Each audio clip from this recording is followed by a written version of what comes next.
Hello students, आज हम topic करने वाले हैं सॉलिड स्टेट का कोऑर्डिनेशन नंबर। ओके, हम यहाँ पे कोऑर्डिनेशन नंबर कैलकुलेट करेंगे 1D, 2D and 3D structures के। तो स्टार्ट करते हैं। फर्स्ट ऑफ ऑल की कोऑर्डिनेशन नंबर होता क्या है। ओके, हमें पता होना चाहिए व्हाट इज़ कोऑर्डिनेशन नंबर। तो कोऑर्डिनेशन नंबर क्या होता है? It is define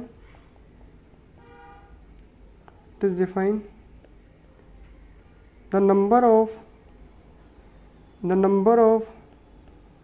nearest neighbors of particles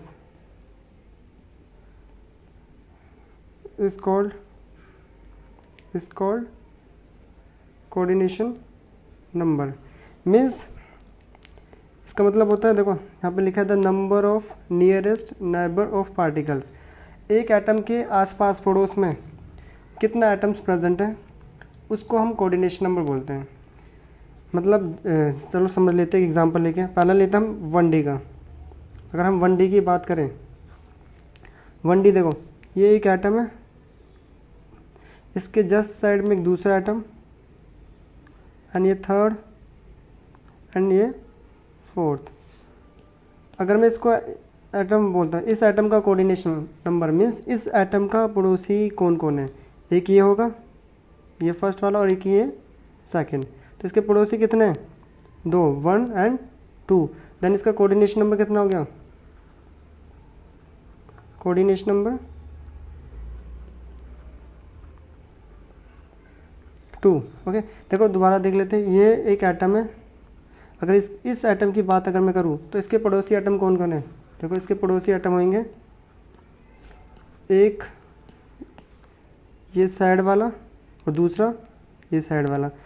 इनको छोड़ के कोई और इसका पड़ोसी एटम है? नहीं है, क्योंकि ये स्ट्रक्चर्स क्या है हमारे पास 1D का स्ट्रक्चर है और 1D में कोऑर्डिनेशन नंबर 2 होता है, क्योंकि इसके पड़ोसी एटम नेबर एटम कितने हैं? 2। 1D में तो काफ़ी ईजी होता है। अब बात करते हैं हम 2D एंड 3D। एग्ज़ाम में जो क्वेश्चंस आते हैं वो मैक्सिमम 3D से आते हैं। ओके, तो पहले हम 1D और 2D को एक्सप्लेन करेंगे, फिर 3D पे जाएंगे। तो नेक्स्ट 2D के लिए देखो हमारे पास एक फिगर है। इस फिगर से पहले समझते हैं 2D को, 2 डायमेंशन। ओके, 2D में 2 टाइप्स के होते हैं। जो फर्स्ट है उसको बोलते हैं स्क्वायर प्लेनर। स्क्वायर प्लेनर, देखो यहाँ पे एक फिगर बनी हुई है, ये फिगर दे रखी है हमें। ओके, यहाँ पे स्क्वायर प्लेनर पहली शेप कैसी है और ये क्या है इसको समझेंगे। ये हमारे पास होती है एक इक्लिप्स्ड फॉर्म। कौन सी फॉर्म? Eclipsed form. देखो इक्लिप्स्ड फॉर्म का मतलब क्या होता है? एक एटम के जस्ट पीछे देखो दूसरा एटम है और उसके पीछे जस्ट थर्ड, मतलब एक के जस्ट पीछे दूसरा एटम। ओके, इक्लिप्स होता है क्या? देखा होगा एक एटम है, या फिर आपने देखा होगा सोलर इक्लिप्स होता है, तो एक के पीछे जस्ट दूसरा आ जाता है जिसके कारण एक कवर हो जाता है। अगर मैं इसको देखो यहाँ से ऑब्जर्व करूँ तो मेरे को सामने वाला एटम दिखेगा, पीछे वाले दिखेंगे ही नहीं। इस फॉर्म को हम बोलते हैं इक्लिप्स्ड फॉर्म। ओके, तो इक्लिप्स फॉर्म में कोऑर्डिनेशन नंबर कितना होता है? अगर देखो यहाँ पे एक बीच में रेड कलर का एटम दे रखा है, अगर मैं इस एटम की बात करूँ तो इसके कॉन्टैक्ट मतलब इसके पड़ोसी एटम, इसके नेबर एटम कौन कौन से हैं? यहाँ पे लिखा भी हुआ है, एक atom number 1, atom number 2, 3 and 4। Okay, तो अब ये स्क्वायर प्लेनर कैसे बना रहे हैं? देखो इसके जो 4 एटम, अगर मैं इनको सेंटर से सेंटर मिला दूँ तो ये कैसी फॉर्म बन गई है? एक स्क्वायर प्लेनर। ओके, ये दिख रही है, देखो स्क्वायर प्लेनर बन रही है पूरी, और स्क्वायर प्लेनर है तो कोऑर्डिनेशन नंबर इसका कितना हुआ? कोऑर्डिनेशन नंबर कितने हुए? कितना एटम है? 4। ओके, तो स्क्वायर प्लेनर का कोऑर्डिनेशन नंबर 2D में 4 होता है। दोबारा देख लेते हैं। देखो ये जो रेड एटम है इसके कॉन्टैक्ट में कितने एटम्स हैं? हमें दिख रहा है ये 1 एटम, ये 2 एटम, 3 एटम एंड 4। इनके सेंटर को अगर मैं मिलाऊँ तो यहाँ पे एक स्क्वायर प्लेनर स्ट्रक्चर बन रहा है। तो इक्लिप्स फॉर्म जिसको हम क्या बोलते हैं? स्क्वायर प्लेनर, जिसमें कोऑर्डिनेशन नंबर कितना आता है? 2D में 4। ओके, 2D का सेकंड होता है हेक्सागोनल, जो कि नेक्स्ट पेज करते हैं। 2D का जो सेकंड स्ट्रक्चर है वो कौन सा है? हेक्सागोनल। हेक्सागोनल में कोऑर्डिनेशन नंबर कितना होता है? अब तो फिगर से ही बता सकते हैं। देखो अगर मैं इस एटम की बात करूं, पहले तो ये कैसी फॉर्म है, इसको बोलते हैं स्टैगर्ड फॉर्म। कौन सी form? Staggered form. Eclipse form होती है एक के पीछे जस्ट दूसरा एटम, और स्टैगर्ड होता है मतलब एक के पीछे दूसरा एटम नहीं होता, वो भी इन बिटवीन, मतलब इनके बीच में होगा। इस टाइप से अरेंजमेंट चलता जाएगा। ओके, इस टाइप से। तो ये हमारे पास कौन सी फॉर्म है? Staggered form. अब स्टैगर्ड फॉर्म में कोऑर्डिनेशन नंबर कितना होता है और ये हेक्सागोनल कैसे बना रहा है? अगर मैं सेंटर एटम की बात करूं जो ये रेड वाला है, ओके, इसके पड़ोसी, इसके नेबर एटम कौन कौन से इसके कॉन्टैक्ट में? Atom number 1, 2, 3, 4, 5 and 6। अगर इन सब के सेंटर्स अगर मैं मीट कर दूं, मिला दूं, ओके, तो देखोगे कैसी फॉर्म बनेगी? एक ये मीट करा 5 को 4 से, 3 को 4 से एंड 2 को 3 से, तो एक कैसी फॉर्म बनी है? ये हमारे पास बनी है एक hexagonal form. Okay, hexagonal form means 2D में जो हेक्सागोनल फॉर्म होता है उसका कोऑर्डिनेशन नंबर कितना हुआ है? दिख रहा है कितना एटम्स है? 1, 2, 3, 4, 5 एंड 6। देन हेक्सागोनल फॉर्म में कोऑर्डिनेशन नंबर कितना होता है? कोऑर्डिनेशन नंबर होता है 6। ओके, हेक्सागोनल फॉर्म में कोऑर्डिनेशन नंबर 6, या फिर बोल सकते हैं कि स्टैगर्ड फॉर्म में 2D में कोऑर्डिनेशन नंबर कितना होता है? 6। ये तो था 1D और 2D। इम्पोर्टेंट है हमारे लिए 3D स्ट्रक्चर्स। ओके, एग्जाम्स में मैक्सिमम 3D स्ट्रक्चर्स के बारे में ही पूछा जाता है। ओके, तो अब आते हैं हम 3D पे। हमें पता है 3D में कौन कौन से SCC, BCC एंड FCC हमसे पूछे जाते हैं, तो वही हम यहाँ पर करेंगे सोल्व। तो पहला स्टार्ट करते हैं 3D में। 3D में पहला हम कर रहे हैं SCC, simple cubic unit cell, जिसको प्रिमिटिव यूनिट सेल भी बोलते हैं। ओके, इसको प्रिमिटिव यूनिट सेल भी बोलते हैं। अब यहाँ पे देखो एक यूनिट सेल 3D स्ट्रक्चर्स में दे रखा है। ओके, अगर देखो ये जो येलो कलर में जो हमें ये गिवन आगे वाला एक यूनिट सेल है, अगर SCC पहले तो होता है क्या? SCC होता है कि all atom present at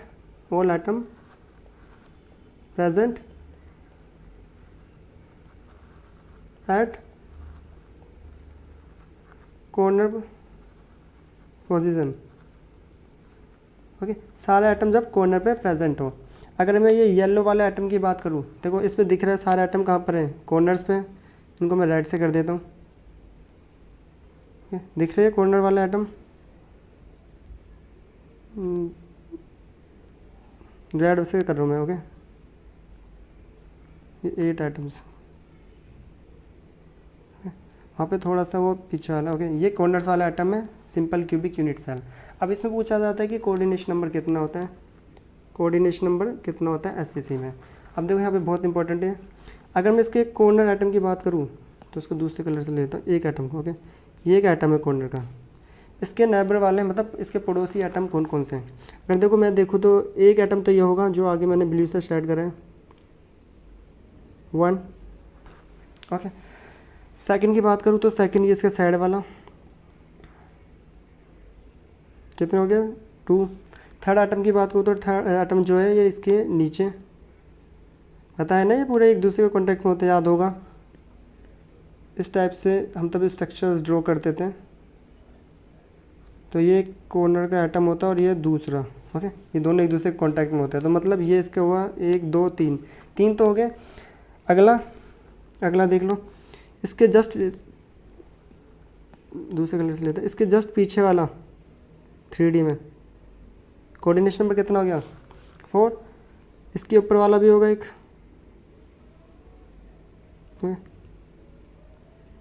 and इसके राइट साइड वाला भी।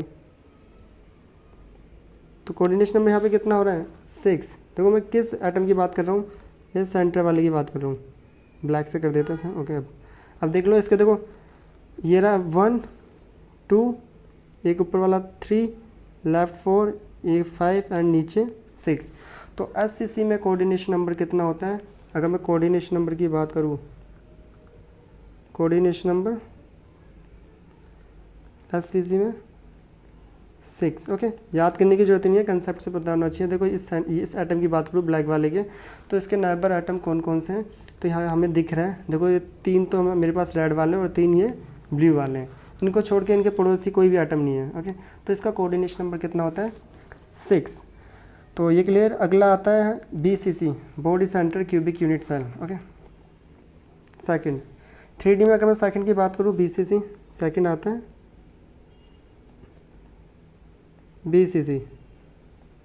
BCC means body centre cubic unit cell. Body centre में क्या होता है, एक इसका फिगर भी बना देता हूँ कि atom present at each corner, atom कहाँ पे होता है कॉर्नर पे, and one atom present its body centre. Okay, एक एटम कहाँ पर होता है बॉडी सेंटर, सेंटर वाला ये मैं राइट से कर देता हूँ। ओके, जो कि यहाँ पे 3D इमेज दे रखी है।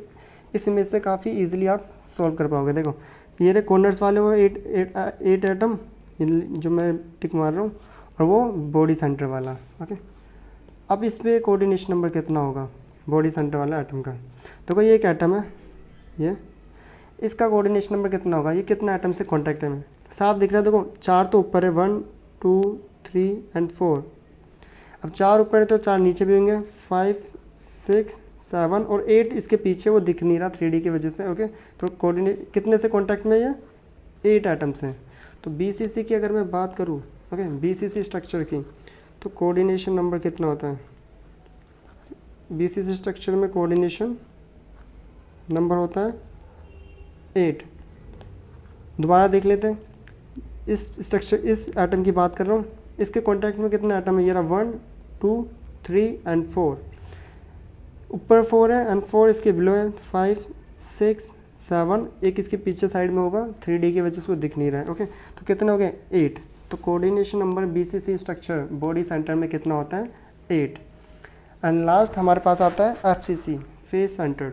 फेस सेंटर्ड में कोऑर्डिनेशन नंबर चेक करते हैं, थर्ड।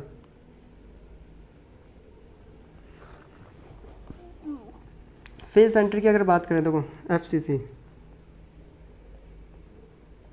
पहले तो पता होना चाहिए कि FCC होता क्या है। FCC atom present at each corner, पहले कॉर्नर वाले ड्रॉ करते हैं, ये ब्लैक से 1 2 3 4 5 6 7 एंड 8। कॉर्नर के साथ साथ ईच फेसिस में भी प्रेजेंट होते हैं। ये रेड से कर देता हूँ, ये आगे वाला फेस, ये पीछे वाला।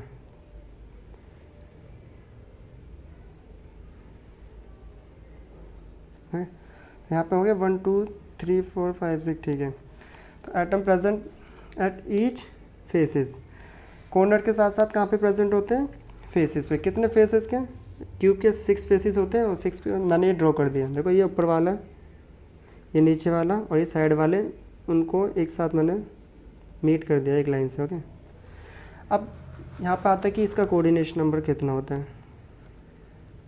कोऑर्डिनेशन नंबर FCC में इम्पोर्टेंट है ये भी। अब देखो FCC की अगर मैं बात करूँ, FCC मतलब फेस वाले की, ये एक फेस वाला एटम है जो कि 2 क्यूब्स में शेयर होता है। ये जो एटम है, जो ये मैंने टिक करा है, ओके, ये कितना एटम के कांटेक्ट में है। देखो फर्स्ट तो यहाँ पे दिख रहा है हमें 1 2 3 एंड 4 हो गया। 4 तो है इन द प्लेन, मतलब इसी के प्लेन पर जहाँ पे ये एटम प्रेजेंट है। चलो ठीक है, 4 हो गया। 4 देखो इसका जो ये नीचे वाला पोर्शन दिख रहा है, ये इसके कांटेक्ट में, मतलब 5 तो इसके भी होगा, 6 2 इसके पीछे भी हो गया, 7 एंड 8। 3D स्ट्रक्चर्स की वजह से वो दिख नहीं रहे, तो 4 एटम बिलो हुए। बिलो कितने हुए 4, और सेम प्लेन पे कितने हुए, इसको रब कर देता हूँ थोड़ा सा। ओके, सेम प्लेन पे कितने हुए 4, टोटल 8 हो चुके हैं। देखो आगे करते सॉल्व। अब कॉमन सी बात है, देखो ये एटम जो है, ये एटम जब नीचे वाले फेस से कनेक्ट है, तो जो ऊपर वाला क्यूब होगा उसके भी फेसिस, चारों फेसिस से कांटेक्ट में होगा, क्योंकि आधा पोर्शन इसका ऊपर बचा हुआ है। ओके, तो 4 एटम कितने क्या होगा अबव, 4 एटम क्या होगा अबव।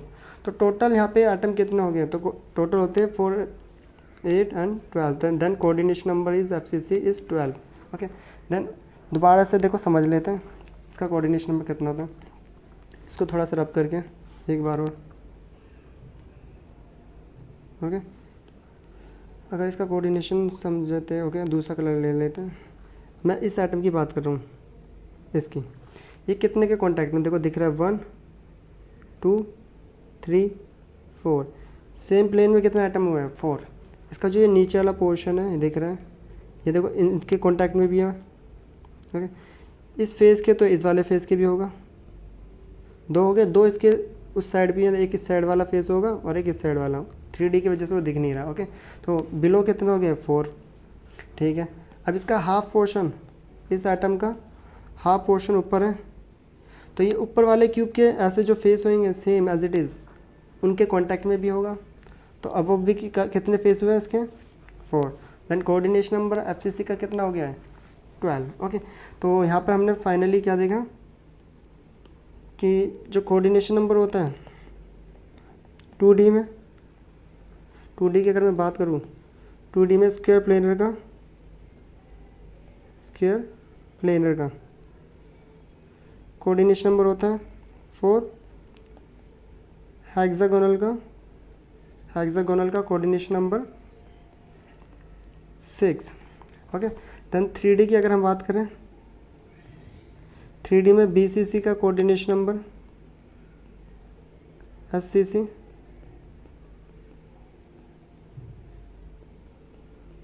है ना, SCC, ओके।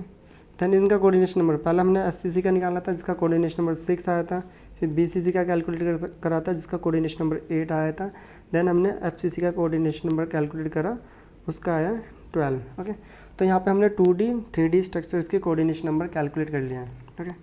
देन ये हमारी वीडियो हुई कंप्लीट, ओके। तो अब अगली वीडियो में मिलते हैं, ओके।